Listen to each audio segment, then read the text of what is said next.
একটা ভিডিও শোনাই, দেখেন, তাহলে বুঝতে পারবেন যে সরকার যে দুর্নীতির বিরুদ্ধে, টাকা পাচারের বিরুদ্ধে কি ধরনের কার্যক্রম চালাচ্ছে তার একটা নমুনা পাবেন। দেখেন। শাহ আলম 2024 তারিখে পতিত সরকার শেখ হাসিনার সাথে একটা বিজনেস মিটিং এ বলেছিলেন, আন্দোলনকারীদেরকে সন্ত্রাসী বলেছিলেন এবং যে কোনো মূল্যে তাদেরকে দমন করার প্রত্যয় ব্যক্ত করেছিলেন।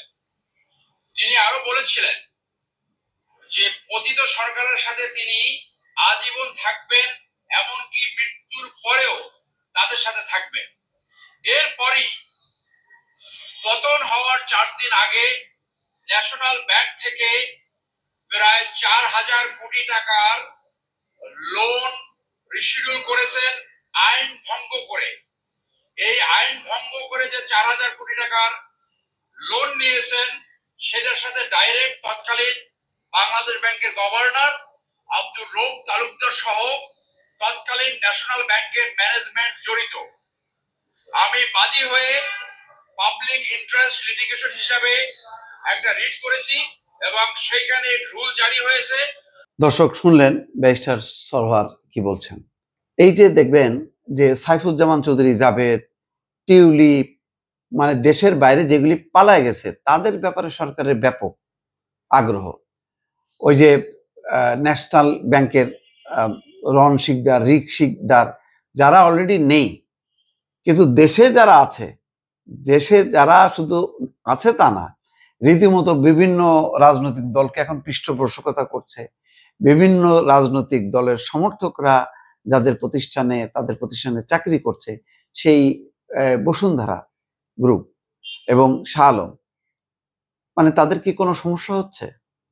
তাদের বিরুদ্ধে দেখেন কোনো মাঝে মধ্যে একটু দেখা যায় যে এই হিসাব স্থগিত করা হয়েছে, এটা করা হয়েছে, তার তো অসংখ্য হিসাব, ওতে তো কোনো সমস্যা হচ্ছে না। এটার ব্যাপারে কি আসলে তদন্ত হচ্ছে? এবং এখনো মানে কানে কিন্তু ভাসে সেই পতনের আগে যে মৃত্যুর পরেও থাকবে এবং যারা আন্দোলন করছে তাদেরকে সন্ত্রাসী বলা হচ্ছে।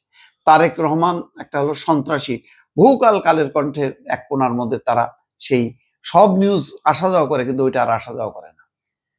তো এটা কি স্বপ্রণোদিত হয়ে করছে নাকি চাপের মধ্যে? কই, অন্যরা তো করেনি, কালের কণ্ঠ কেন করছে?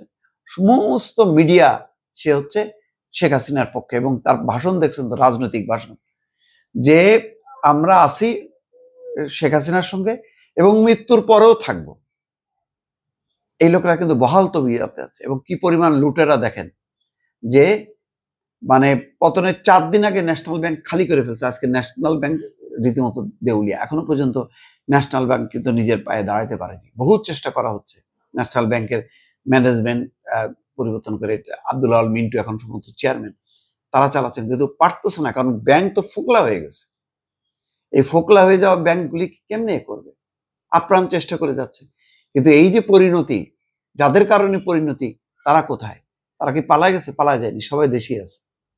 কি কার্যক্রম হচ্ছে দেখেন, কোন কার্যক্রম? তা আপনি একদিকে শেখ হাসিনার মানে ওই ছেলে মেয়ে কারা কি করতেছে ওইটা নিয়ে আপনি খুব পলিটিক্যাল একটা মানে কি বলে স্বার্থ বা উদ্দেশ্য চরিতার্থ হচ্ছে সাইফুজ্জামান চৌধুরী বা আওয়ামী লীগের একেবারে ডাইরেক্ট যারা।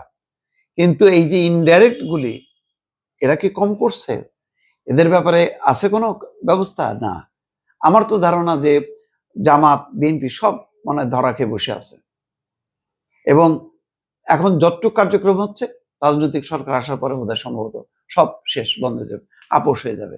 বলবে যে না, এদের তো অনেক, এত হাজার কর্মচারী, 50,000 কর্মচারী কাজ করে, এই এদের বিরুদ্ধে অ্যাকশন নিলে তো এরা বেকার হয়ে যাবে। এই সমস্ত নানান রকম যুক্তি। একসময় সালমান এফ রহমানের ওই ভ্যাকসিনকো যখন লুটপাট ধরা হয়, তখনও কিন্তু ওই রকম কথাই আসে যে না, এরা এত দেশে, এরা তো দেশে ইন্ডাস্ট্রি করছে, এদের এত কর্মচারী, এত লোক বেকার হয়ে যাবে, এই সমস্ত কথা বলে এদের লুটপাট পাচারকে এক ধরনের বৈধতা দেওয়া হতো।